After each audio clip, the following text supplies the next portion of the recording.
When people think of a TV star, they don't usually think of a 6 feet tall pawnbroker from Detroit and his kids.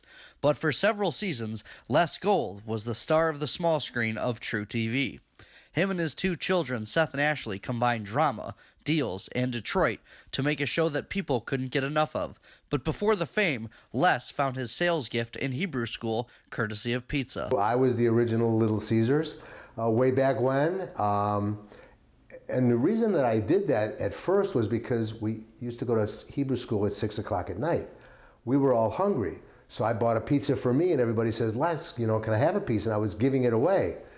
After that, I realized giving it away is not a way to make money. So I began bringing in pizzas every week when I went to Hebrew school and became a pretty good business. Les opened the original American Jewelry and Loan in 1978 and moved into the current bigger building in 1993. Les brought Seth and Ashley on as his partners and co-owners and knew that the future of his store would be in good hands. One of the things that I've always thought about was the future, my children's future, my future. The greatest thing that I see right now is that my family was with me for all those years. Ashley has since left this business and opened up her own jewelry company. But Seth being here, and I wanted to make sure that American Jewelry and Loan would survive. Listen, we're not going to be here forever. And I wanted to make sure that American Jewelry and Loan, which is my third child, survived after I'm gone. Pawn shops have been known as a man's world, but Les had no hesitations bringing his daughter into that environment. But there are times when the protective dad in him has to come out, especially when a customer made degrading remarks to Ashley, and the only thing holding him back was the courtroom. Man, really? You don't think so? You don't think so? Here's the way it's going to work. You don't disrespect my daughter in my store. Get the out of here. I didn't want to get sued by it, but you know what? Nobody takes advantage of my children. Nobody comes in here and talks bad to them. Nobody talks that way to my employees.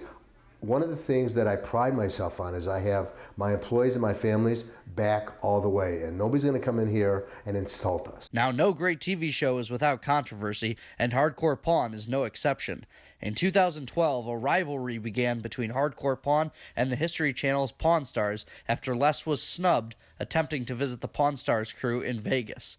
But 7 years later, Les says that his pawn shop is still number one. We're the biggest, baddest pawn shop in America. There's no question about it. The guys in Las Vegas, they have a wonderful set. I've been in there, and their store isn't really a pawn shop anymore. What they have is a merchandise facility.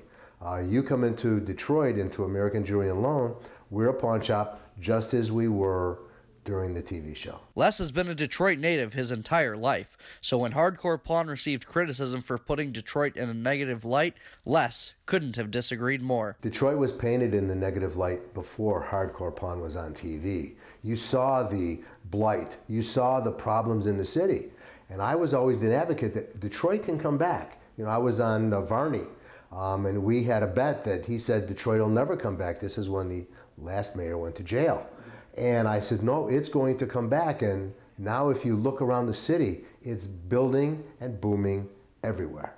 These days, it's business as usual at American Jewelry and Loan. But even with the cameras off, Les still deals with occurrences that are quite out of the ordinary. There's been so many, from the guy that took his eyeball out of the socket wanting to pawn it to buying Jack Kevorkian's van. So every day is such a unique experience. There's nothing that comes to the forefront more than those. Reporting in Detroit, Leo Goldman, BG24.